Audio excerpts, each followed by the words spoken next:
Hi guys, today we're reading chapter 19 of Blood on the River, Jamestown 1607, and it is on page 144. You must obey this now, for a law that he hath will not work, shall not eat. Oh, let me read that again. You must obey this now, for a law that he hath will not work, shall not eat, except by sickness he be disabled. For the labors of 30 or 40 honest and industrious men shall not be consumed to maintain 150 idle loiterers. Captain John Smith, quoted in William Sidman's Ed. The Proceedings. On September 10th, 1608, Captain John Smith takes the oath of office and becomes our new president.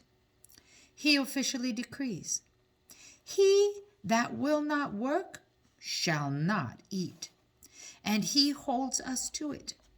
Gentlemen or not, any man who wants supper has to pitch in. But even with this decree, he is well liked. Unlike Presidents Wingfield and Ratcliffe before him, Captain Smith divides the rations equally with us and works right alongside us, sharing the burden too. And he stays in his cabin. He stays in the cabin he has always shared with Reverend Hunt, John Leyden, and others. There will be no mansion in the woods for President Smith. There are a few gentlemen left from the group who try to run off on the Discovery with our food, and I sometimes hear grumbling from them, but they are far outnumbered by men, new settlers and old, and have great respect and trust for Captain Smith. So now I am the page of a ruler. It is the most important I have ever felt in my life. I wish my mum could know, and I hope she does know, taking a peek down from heaven now and then. She would also be very surprised to see that a commoner is our president. I think it would make her happy to know that here in the New World, the gentlemen don't hold all of the power. Captain Smith continues to write our story. He is also drawing maps of the rivers and land he has found on his exploration trip. I am relieved to find out that not all of his writings were destroyed in the fire. Some of the pages had already been sent back to England with Captain Newport. One day in late September, Richard and I are in the field harvesting vegetables. We have grown them the way Namantok taught us, planting the corn and beans together in a mound so that the bean plants can climb the corn stalks. Suddenly, we hear shouts from the riverfront, "Ship ashore!" And a few moments later, she flies the British flag. Richard and I stop working and look at each other. "Could it be Captain Newport so soon?" Richard asks. I look at the baskets of beans and squash we've already gathered. I hope we've done enough work to earn our supper, and that no one will mind if we go to greet the ship. "Let's go. See," I say. Other men come to the riverfront as well. We watch as the ship glides toward shore. Captain Newport is at her helm. "Another crowd of colonists to feed, no doubt," Henry grumbles. "Let's hope they've sent us more skilled workers and fewer gentlemen, as I requested," said President Smith. The ship anchors. The longboat is lowered, and the first few passengers begin to climb down the rope ladder. The late afternoon sun glints in my eyes, and at first I think that what I am seeing is a trick of the light. But then I hear the men around me, as amazed as I am. Could it be? My Lord, it's a vision. How could they send women to this God-forsaken place? As the longboat nears us, men trip over one another, rushing to help. Let me give her a hand. No, let me give her a hand. I'm surprised we don't have a fist fight before the longboat even lands. In the boat are a number of men, but all any of us see are the two women, sitting straight backed, clutching satchels. One of the women is older and larger, with a round face and a double chin. The other woman, a girl really, has pale face and dark, frightened eyes. A few black curls peek out from under her coif. I listen to the conversation as the longboat passengers are introduced to Captain Smith, Master Francis West, Master Daniel Tucker, Master and Mrs. Thomas Forrest, and Mrs. Forrest's servant girl, Anne Burras. It has been a very long time since we have seen English women. It gives me a twinge of sadness, of missing my mother, to see their colorful petticoats, indigo blue and saffron yellow, and white coifs. It feels familiar, like home. Miss Amburra squints her eyes, scowls, and ignores the men who are jostling one another to have a chance to carry her satchel. She holds tight to that satchel and turns her back to them. I feel sorry for her, being the center of attention like that when she obviously doesn't want to be. Namontauk is on the next longboat trip to shore. I am surprised to see that he is wearing a linen shirt. But England did not change him too much. His hair is still shaved close on one side and long on the other, and his eyes are still bright. He beams at me. "Hello, Samuel. How are you?" he calls out in an English accent. I am now a world traveler. I laugh. "You are speaking English well, my friend," I call to him. I realize that in his months away, with no one to speak Algonquian with, he has had plenty of time to learn the English language, much more than the few words and phrases Reverend Hunt taught him before he left. "Namontauk, where is your stick?" I asked. "Did you make lots of notches in it?" Namontauk shakes his head. "Too many people," he says. "I throw stick in river." Reverend Hunt is very happy that Namontauk is now speaking English so well.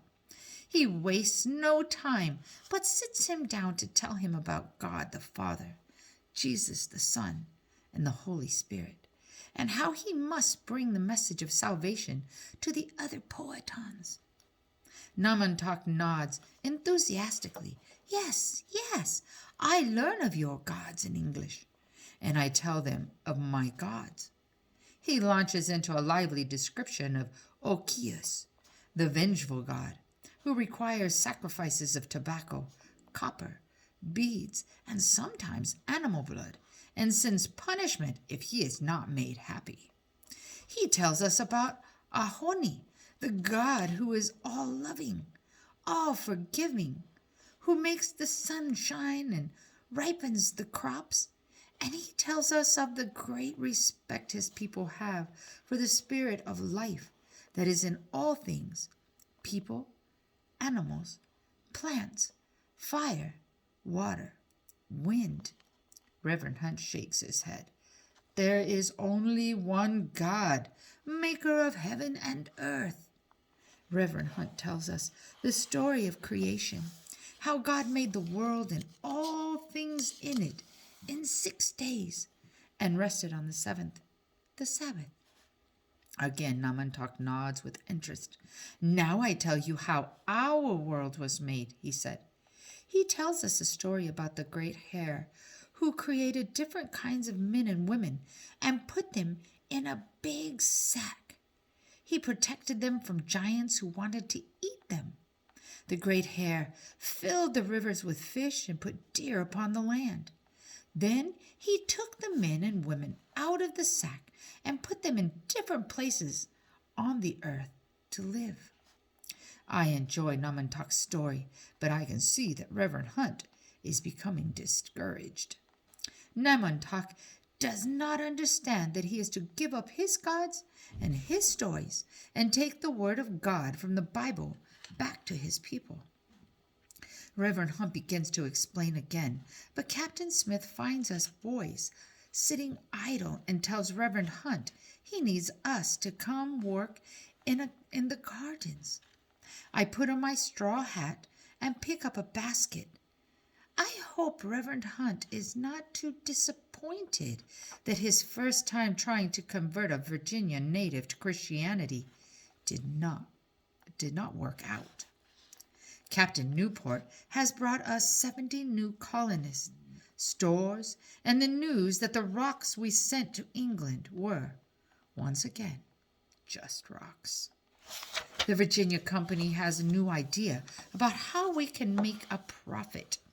We are to use the raw materials we have here in Virginia and begin making glass, pitch, tar, and soap ashes to send back to England. They've sent us several Polish and German tradesmen to get us started with these projects. They have already begun to build a glass house a little way from our fort and a large furnace for glass making. Captain Newport has also brought orders from the Virginia Company to place an English crown on Chief Powhatan's head, making him a prince under King James and making all of his people English subjects. My mind reels when I hear this. Chief Powhatan thinks we are his subjects, and now they want to make Powhatan's people English subjects? The whole thing tangles my brain in knots. If the thought of being Chief Powhatan's subjects would be disgraceful to the gentlemen, then I imagine the becoming subjects of King James would be just as distasteful to the Powhatan people, especially after they hear Namantak's report on King James, whom he met while he was in London. Our Chief Powhatan is much better than your king, Namantak says, speaking in Algonquian, so that the gentleman will not hear his assessment of our exalted king. Your king is a short, weak man. Our chief is tall and very strong. Your king has no hair and no teeth, just a round belly from eating too much. How can such a man be king? A look of disgust crosses Namantak's face, as if he is not quite sure how to tell me his next point. And he stinks. Does he not bathe? And he drinks wine until he can no longer speak or stand. I have heard these stories about our King James. It is well known that the king's doctors have warned him that bathing causes the plague, and he has taken his advice to heart. He almost never bathes, yet Englishmen still honor him. He is, after all, our king. Namantak feels no such obligation. The natives bathe quite often, even in cold weather. They have no fear of the English plague, only disdain for English stink. Our Chief Powhatan is a true king, says Namantak. He is powerful and honorable. I am about to have my first chance to meet the great Chief Powhatan. Captain Smith is taking me and Namantak, along with 3 other men, overland to Werowocomoco.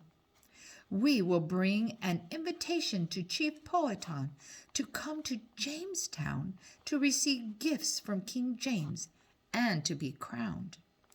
Captain Smith is angry at the whole plan, very angry. Make an emperor into a prince? Ask an emperor to travel to receive gifts? I assure you, this will not sit well with Chief Powhatan, he says. He is king here, in his own country. What right does King James have from across an ocean to make him his subject? Power like weights in a balance. No one gains power without someone else losing power, and Chief Powhatan does not want to lose any of his power. It has been a long, hard road to peace with Chief Powhatan, but if he understands what this coronation means, it may well be end of our peace. Captain Newport refuses to budge. He is bound to carry out the orders from the Virginia Company, and so Captain Smith prepares for our journey to Werowocomoco. In the meantime, Miss Amburras is making quite an impression at Jamestown. She is almost always busy taking care of Mrs. Forrest, a very plump gentlewoman, who hasn't figured out yet that life in Jamestown will be a lot harder than life in England. She is constantly making demands on Anne. Heat some water. Wash these clothes. Get supper on the table. Mrs. Forrest insists on having her meals in her cabin with her husband instead of eating from the communal pot with the rest of us. During the rare moments Anne is not busy, she has every unmarried man in the colony trying to get her attention. Even Nathaniel, who is 16 by now, makes a fool of himself, strutting around in his armor, making a show of his musket and sword. There are at least 2 or 3 fistfights a day, and I've no doubt they are because of Miss Anne Burras. She is 14 years old, so she is of marriageable age, and I suspect we will have a wedding before too long. One day, Richard, Namantok, and I are sent to repair the fish nets and bring back the catch for supper. We are the only ones at the riverfront when Anne comes down to fill buckets with water. Here, can we fill them? Richard offers. We're already barefoot and wet. He takes the buckets from her. Anne doesn't smile or say thank you. She just looks away. It is as if she has become afraid to look anyone in the eye for fear they will try to court her.